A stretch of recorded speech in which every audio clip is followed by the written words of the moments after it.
Hello world, this is Shiraj. Welcome to this channel. Here we have the lesson number 3. In this lesson number 3, going to focus on the save and save as, auto recover, exporting and sharing workbooks. So let's get started. When I'm going to save this workbook, we can use two kinds of command. The first one is save and the next one is save as. Save is to save the changes, and the save as, if we want to save this workbook in a different file name or different locations, we can use this save as. And here we have the first workbook. You can see the title, the book one. Then I'm going to save this workbook. Here, let's see how we can save this workbook. If we want to save this workbook, we can go to the backstage view and we can click on this save. When I'm going to click on this save, Microsoft Excel automatically transfer to this save to save as, since I'm going to save this workbook for the first time. And here you can see the screen. The right side you can see the recent documents that I have accessed. And here we have this PC, and you can click on this PC and you can browse the folder here as well. And here we have OneDrive. We'll be discussing this later. And Error Place also comes under this OneDrive. And here we have browse button. I'm going to click on this browse button. Then I can call save as dialog box. Here I can select the folder that I want to save this workbook. And here we have the file name. I'm going to give as MacTex Co. That's fine.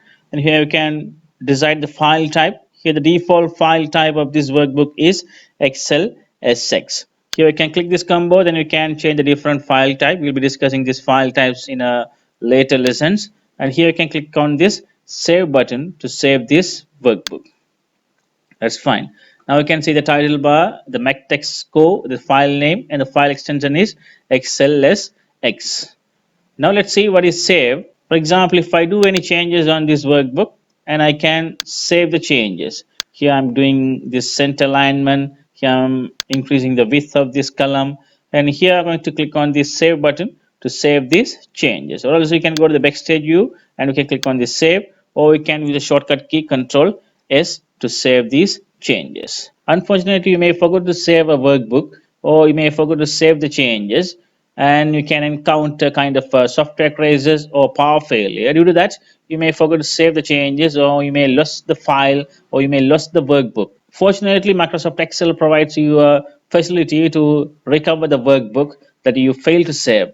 Let's see how we can recover the files that we failed to save. To recover the file, we can go to the backstage view and you can call the option, then you can call the Excel option dialog box, and here we have groups of commands, and here we have save command.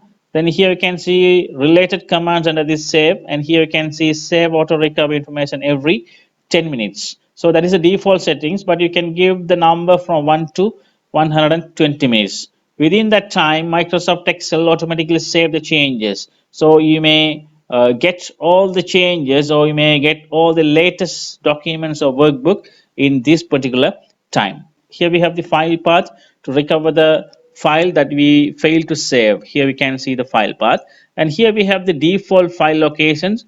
When I'm going to save this workbook for the first time, or any new workbook for the first time, I will get this file path. Here I can change this file path. For example, if I want to get a desktop all the times that I want to save a new workbook, I can make as desktop.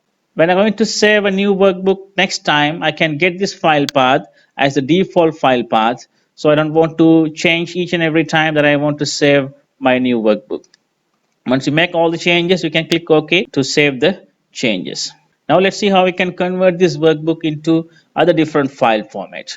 To convert this workbook into other different file format, we have a feature export. To do that, you can go to the backstage view, you can click on this export, then you can get these two commands. The first one is create PDF or XPS document.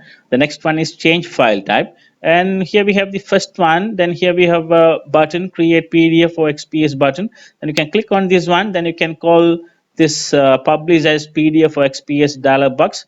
And here you can give a file name to save this workbook as PDF or XPS document. Here you can choose either PDF or XPS document. I'm going to give this PDF. I'm going to click on this publish. Before that, we have optimized for two options we have.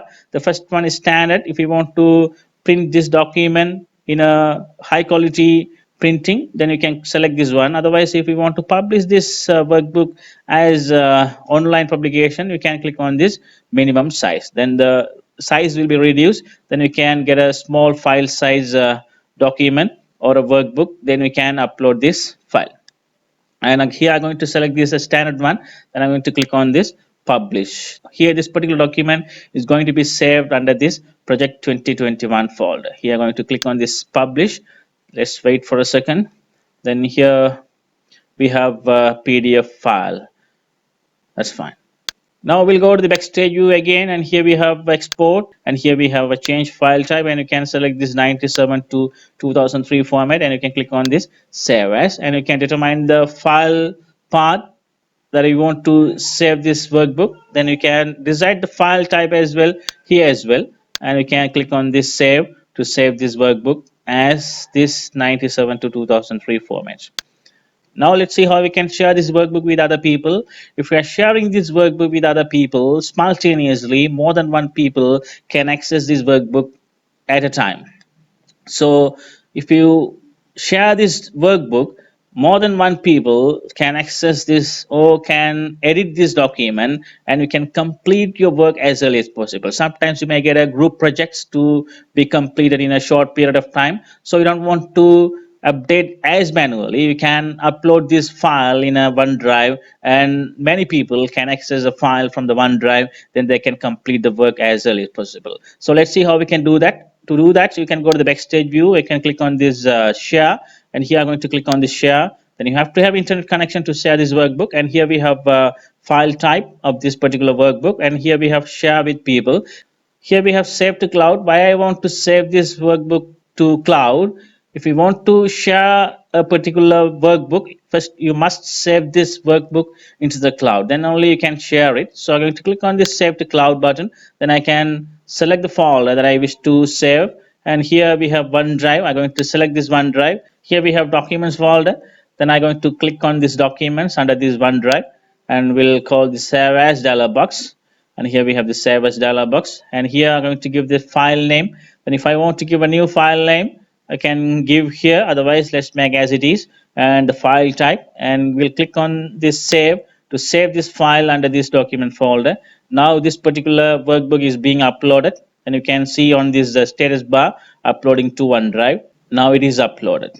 Now we'll come back again to the backstage view, and here we'll click on this share, and here now you can see share with people. Now you need to click on the share with people to share this workbook with other people. Now here we can see the share pen. Here we can give email ID or the person's ID, and here I'm going to give email ID. That's fine. Now here we have address book. You can click on this address book, and you can browse this email ID and other person's IDs from here as well. I don't want to get any persons from here, so let's close here. And here we have message box. You can give additional message to invite these people. I don't want to give the message, and you can click on this share to share this particular workbook with this particular email ID. Now you can see here we have this particular email ID can edit this workbook, and the bottom we have a get a sharing link. I'm going to click on this get a sharing link, and I can get another pen, and here we have create and edit link. Here you can click on this button, and you can get the link. You can get the URL. Here you can copy this URL, then you can share this URL with other people to share these particular workbooks. That's fine. I will close this dialog box. Now we can come back to this workbook. So these are the contents that I want to focus on this lesson number 3. If you have any queries on this lesson number 3, we can comment in the comment box. Thank you very much, guys. We'll meet in the next video. Bye.